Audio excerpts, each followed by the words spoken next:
Bonsoir à tous, nous continuons ces canalisations avec la guidance de reconnexion à l'âme supérieure, au soi profond, au soi divin. On vous parle d'abondance. Je suis légitime de recevoir l'abondance. Donc là, il y a cette croyance limitante. La vie est dure, je ne mérite pas d'avoir l'abondance, je suis tout le temps en galère, en difficulté. Donc il y a vraiment cette croyance limitante à venir libérer et vraiment à vous répéter par les mantras. Je mérite l'abondance, je reçois l'abondance financière, l'abondance intérieure. Cette notion de pensée et vraiment croire mériter à la réception des bénédictions, de l'abondance. Donc utilisez toujours cette prière, ce mantra, je mérite l'abondance et je reçois l'abondance. Donc les petits papiers, on note et on brûle. Je reçois l'abondance ici et maintenant. J'ouvre le portail d'abondance comme nous sommes aujourd'hui le 10-10, donc 19-10, portail de renouveau. Le renouveau, c'est aussi accueillir l'abondance dans votre vie. La hauteur, quand les détails se font pesants, je m'élève pour apercevoir la solution avec soulagement. Donc, je vous l'ai enseigné lors de la conférence, je vous l'enseigne aussi en consultation. Prendre de la hauteur, du recul, permet de voir vraiment la solution arriver. Donc, prenez toujours un cran, alors on dit un cran d'avance. Le fait de prendre du recul, ça permet de prendre de l'avance sur les obstacles à dépasser, sur les solutions à trouver, sur la divine volonté aussi, percevoir quelle est la divine volonté à travers ce qui se passe.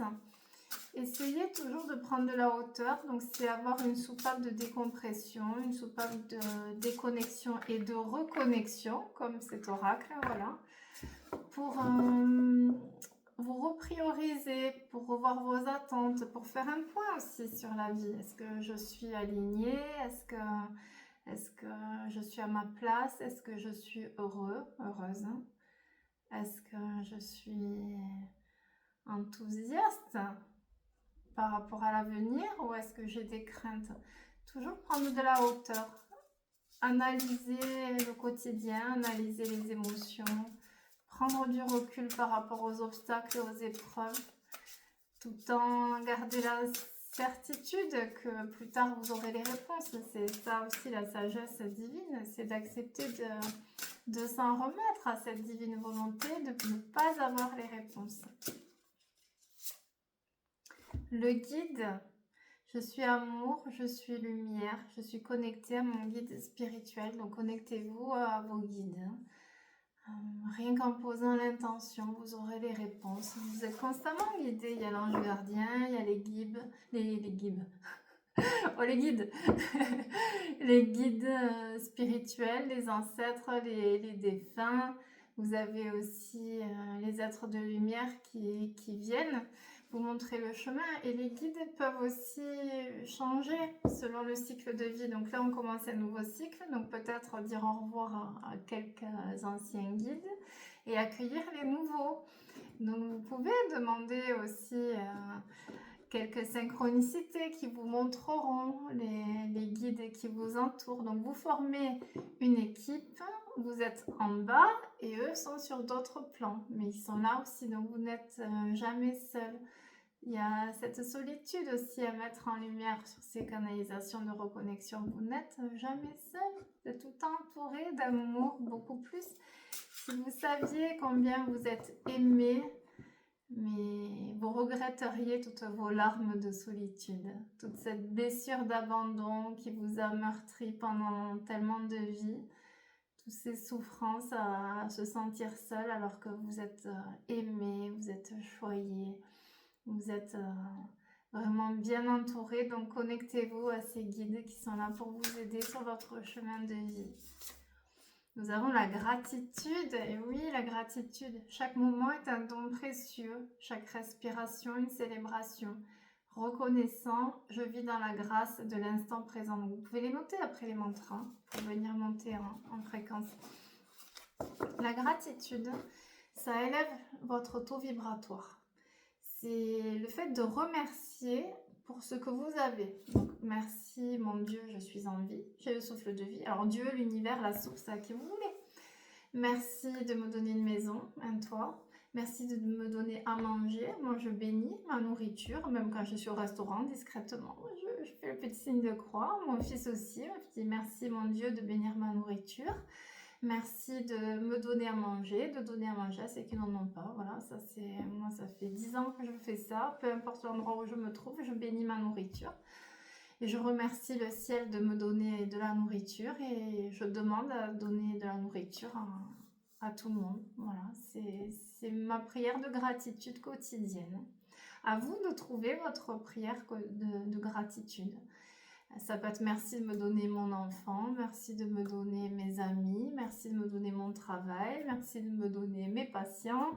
C'est à vous d'activer vraiment ce que vous vibrez. Donc, plus vous allez générer de la gratitude au quotidien, plus vous allez recevoir des bénédictions. Donc là, on demande de monter en fréquence.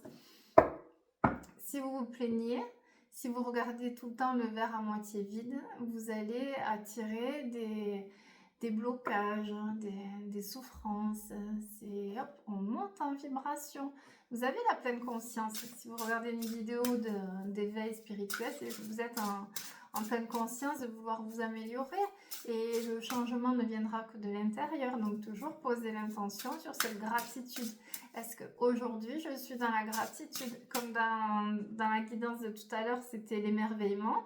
Est-ce qu'aujourd'hui j'ai eu un moment d'émerveillement pour quelque chose? Et là c'est, est-ce que je suis dans la gratitude? Voilà, c'est bien. Trouvez tout le temps la gratitude. Vous verrez, vous aurez d'autres bénédictions et vos fréquences vont circuler, enfin, vos fréquences vont augmenter et vos énergies vont circuler plus librement. L'action, je passe à l'action. Chaque action que je mène m'aligne avec mes objectifs et me rapproche de la vie que je veux créer. Donc là, c'est le pouvoir créateur. C'est vraiment oser faire ce que vous différez depuis longtemps. C'est sortir de la zone de confort. C'est aussi peut-être sortir de la passivité, de l'attente. Arrêter d'attendre que les choses arrivent. Parce que peut-être que vous attendez ce qui ne va pas arriver. Donc il y a aussi cette remise en question et toujours se lâcher prise, à s'en remettre à la divine volonté. Faire confiance au plan divin, faire confiance aussi à votre plan d'âme, puisque vous choisissez votre incarnation et les épreuves qui vont avec. Donc faire entièrement confiance et s'en remettre à la divine volonté, au plan divin, c'est ça. Et oser sortir de la zone de confort, oser poser des actions concrètes pour venir améliorer votre quotidien, venir vous guérir de vos blessures affectives, de venir vous guérir tout simplement. Qu'est-ce que vous mettez en action? Si vous restez à ressasser le passé, si vous regardez la photo de votre ex en pleurant, si vous restez enfermé, voilà, c'est aussi s'ouvrir à d'autres choses, à l'inconnu. Si cet inconnu vous fait peur, c'est pourtant cet inconnu qui va vous amener le bonheur. Donc c'est accueillir aussi l'inconnu et la surprise de voir quelle est la divine volonté. C'est ça aussi. Qu'est-ce qui est prévu pour moi dans cette vie? S'en remettre toujours au plan divin, se faire confiance aussi à nos choix. Et vous comprendrez plus tard et vous re-signerez, puisque c'est vous qui avez signé pour cette incarnation. Donc, même si des fois on se dit c'est sûr, j'ai signé pour ça, bien sûr, vous comprendrez pourquoi. Donc, c'est se laisser porter par la magie de l'inconnu et oser. Oser sur votre lit de mort. Je pense que le pire, c'est d'avoir des regrets. J'aurais dû, moi je fais les fins de vie, j'accompagne les gens en fin de vie et à 90%, c'est je regrette de ne pas avoir osé. Donc essayer, rien que par respect, pour ce souffle de vie, d'avoir le moins de regrets possible. Après, oser, voilà, on ose, des fois on se prend des rebonds, ça fait partie de la vie aussi. Les échecs, pour réussir, il faut essayer plusieurs fois. Donc c'est en osant aussi qu'à force de s'écouter, de dépasser les limites et d'aller au-delà des peurs, c'est en faisant ça qu'on prend l'habitude aussi d'oser faire des choses et de sortir de la zone de confort. Et c'est là où on trouve le miracle de la vie, de l'accomplissement. Donc, oser passer à l'action. Le yin et le yang. Dans le calme du yin et la force du yang, je trouve mon équilibre intérieur. Donc là, porter peut-être la pierre, la turquoise, pour l'équilibre du yin et du yang. Donc, on demande d'équilibrer le féminin et le masculin. Donc, est-ce que je suis assez dans le masculin? Donc, le masculin, c'est la dominante, c'est l'autorité, c'est la prestance, le charisme, c'est la confiance aussi.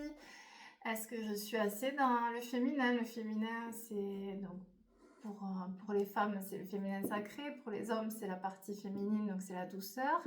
Est-ce que je suis assez dans l'énergie maternelle? Est-ce que je suis dans l'amour maternel? Est-ce que je suis bien dans mon corps? Est-ce que je suis dans les émotions?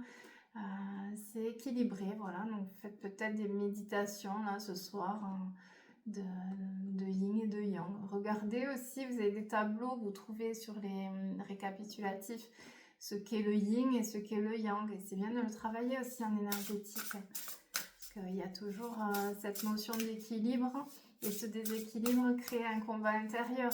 Et le combat intérieur crée le manque d'action, le manque de confiance. Celle-là, elle a sauté là, bravoure. Je suis plus fort que mes peurs. Je suis courageux et déterminé. Alors ça, je le disais, je l'ai dit à quelqu'un très souvent, tu es fort et courageux. Et la bravoure, voilà, en plus c'est le 5, c'est le changement. Donc, c'est face à l'épreuve. C'est que tout est parfaitement orchestré et que vous avez la puissance en vous pour dépasser l'épreuve et dépasser vos peurs, justement. Les peurs, on se les crée, on en a tous des peurs. Voilà, c'est aussi un test de foi. Moi, quand j'ai une peur, parce qu'ils me testent là-haut et ils se régalent à me tester sur mes peurs. Quand ils me font travailler mes peurs, vraiment, je me dis, ok, là, ils me testent. Donc, si j'ai Dieu avec moi, si j'ai Jésus, Marie, mes anges gardiens, j'ai pas peur. Je ne risque rien. Et ils me poussent dans mes retranchements pour me faire trahir mes plus grandes peurs.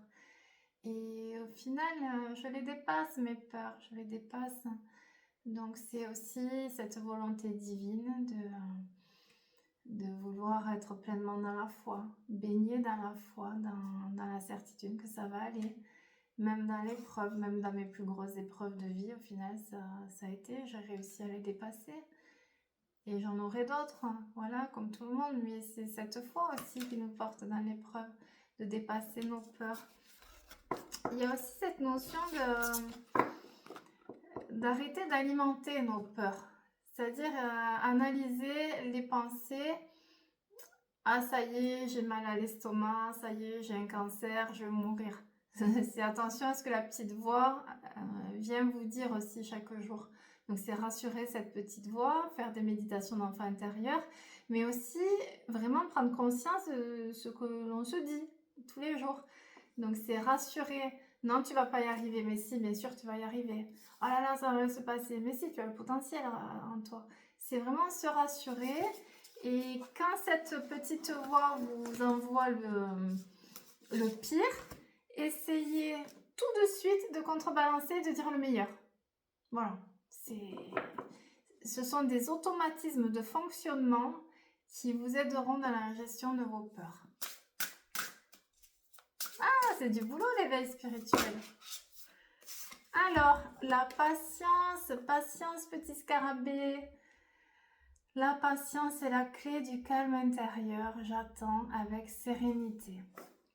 Alors, dans le parcours d'éveil spirituel, c'est le plus dur. Je pense que c'est la patience qui est vraiment le plus dur à travailler. C'est être aligné au timing divin, qui est forcément pas notre timing. Et c'est vraiment faire preuve de patience. Alors la patience, je pense que c'est vraiment une clé. C'est comme l'humilité. C'est quand quand on acquiert cette patience, hein, c'est que là, on est vraiment, on est bien sur l'éveil. On est bien sur l'éveil de conscience. On est bien en reconnexion avec notre être profond. La patience. Donc, cultiver cette patience. Et la patience, donc là, ils font le lien avec la sérénité. J'attends avec sérénité. Donc, trouver la sérénité dans la patience fait partie d'un enseignement vraiment important dans votre éveil spirituel. Oui, ils nous font travailler cette patience. La communication, c'est sorti tout à l'heure sur les canalisations. Je m'exprime et libère la vérité de mon être. Donc là, c'est être authentique. Ne plus émettre de filtre. Vous avez une info qui vient, vous l'envoyez comme elle vient. Moi, je ne me pose pas la question. C'est-à-dire, il y a une info, ça sort. Vous pouvez aussi communiquer avec bienveillance. Voilà, vous pouvez ne pas émettre de filtre, mais toujours communiquer avec bienveillance. Là, on vous invite aussi à libérer ce qui est réprimé, ce que vous n'avez pas dit. Donc, lors d'un conflit, si vous avez quelque chose, faites les lettres aussi à l'âme de la personne. Si quelqu'un vous a blessé, moi, il y a une personne qui m'a vraiment beaucoup blessée cette année. Et comme il n'y a pas de communication possible, j'ai fait beaucoup de lettres pour revenir au pardon, à la libération et justement pour envoyer à l'âme de cette personne tout ce que je réprime et tout ce que j'ai envie de lui dire. Et donc vraiment, ça a coupé le lien toxique, ça a coupé le lien karmique, ça a coupé le lien de frustration. Quand il y a un gros conflit et que la communication est rompue, il est important en parallèle de venir faire ces lettres où c'est que voilà, je te demande pardon parce que ça, voilà. Je te pardonne parce que tu m'as fait vivre à ça. Maintenant, le lien de colère et de frustration et de déception est coupé entre nous. Maintenant, toi, tu vas où tu veux. C'est-à-dire, si tu veux rester dans la non-communication, dans la non-acceptation de ce que je t'ai dit, tu vas où tu veux. C'est ton expérience de vie. Maintenant, je ne te porte plus. Moi, je vais dans l'amour et la lumière. Voilà, donc du moment que vous faites ça avec les personnes avec lesquelles vous ne pouvez plus communiquer, mais qui vous génèrent encore de la colère, voilà, où c'est qu'il n'y a plus la communication bienveillance, ou voire même plus de communication, ces lettres vont venir vous apaiser. Et là, on vous invite aussi à un peu plus communiquer, donc c'est ouvrir son cœur aussi au dialogue, donc ouvrir son cœur à l'autre, communiquer un peu plus avec les autres, puisque l'air du Verseau, c'est l'union aux autres aussi, on se lie aux autres, donc peut-être parler un peu plus à ses voisins, voilà, aux gens que vous côtoyez, à vos collègues de travail, communiquer un peu plus et surtout communiquer un peu plus donc avec votre partenaire de vie ou avec vraiment les personnes qui font partie de votre cercle de lumière, communiquer de façon plus profonde, il y ait des conversations profondes d'âme à âme. Essayez de mettre de côté le superficiel et aller réellement dans la connexion de l'être divin. Ça, c'est important pour la reconnexion à soi. Allez, on va en tirer encore 2 pour ces canalisations de reconnexion à soi. Et le pardon, les guides, si on n'a pas compris, eh oui, je libère mon cœur du fardeau, du ressentiment en choisissant le pardon. Ça, je l'enseigne à toutes les sauces. Le pardon, ce n'est pas oublier. Le pardon, ce n'est pas cautionner ce qui s'est passé. Ce n'est pas reprendre un contact avec la personne si la personne reste toxique. Voilà, s'il y a des personnes qui demandent pardon, c'est qu'on passe l'obstacle et l'épreuve. Mais si la personne reste toxique, là, vous restez dans un lien de protection aussi, vous coupez. Mais le pardon, c'est vraiment l'accomplissement. En plus, là, vous voyez, c'est la carte 17, donc ça fait 8. C'est à l'infini aussi. Le pardon, c'est à l'infini et c'est l'accomplissement. Le 8, c'est l'abondance, en lien avec la carte de l'abondance tout à l'heure. Tant que vous ne pardonnez pas à la vie, voilà, à l'injustice, à l'épreuve ou à la personne qui vous a blessé, vous ne pouvez pas être connecté à Dieu. Vous ne pouvez pas être heureux, vous ne pouvez pas être guéri. Je dis ça, il y a un petit oiseau qui vient me faire coucou, qui s'assoit sur la branche et qui me fait coucou. C'est trop mignon. Le pardon, C'est un des enseignements du Christ, hein. C'est l'enseignement de tous les thérapeutes, hein. C'est l'enseignement de libération, c'est l'enseignement doré. C'est si vous arrivez à pardonner l'injustice qui vous a vraiment détruit ou détruite, hein. Si vous pardonnez l'épreuve de vie qui vous a fait sombrer, si vous pardonnez à celui qui vous a brisé, humilié, torturé, là vous incarnez l'amour inconditionnel. Là vous incarnez l'amour de Dieu sur terre. Une dernière. L'instinct. Tout à l'heure aussi, sur les canalisations, il nous parlait de se reconnecter à l'intuition, vraiment à la voix de l'âme.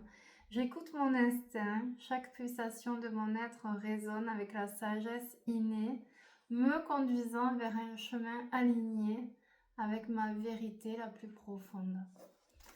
Voilà, c'est bon. Donc écouter son instinct, c'est écouter son cœur, c'est sortir du mental, c'est sortir de... Oui, c'est sentir. On ressent forcément aussi, s'autoriser à sentir aussi les émotions, puisque lorsque vous êtes trop dans le mental, vous ne vous autorisez pas à ressentir les émotions. Et c'est sortir du regard des autres aussi, c'est sortir du besoin de reconnaissance, s'écouter, s'affirmer, s'aimer et incarner cette authenticité. Voilà mes petites brebis pour cette guidance de reconnexion à soi. Prenez uniquement ce qui résonne dans votre cœur. Essayez de travailler ces points, voilà, quand vous le pouvez. Vous prenez 5 ou 10 minutes par jour pour vous reconnecter à votre être profond. Et croyez toujours que le meilleur arrive. Voilà, je vous souhaite une belle soirée.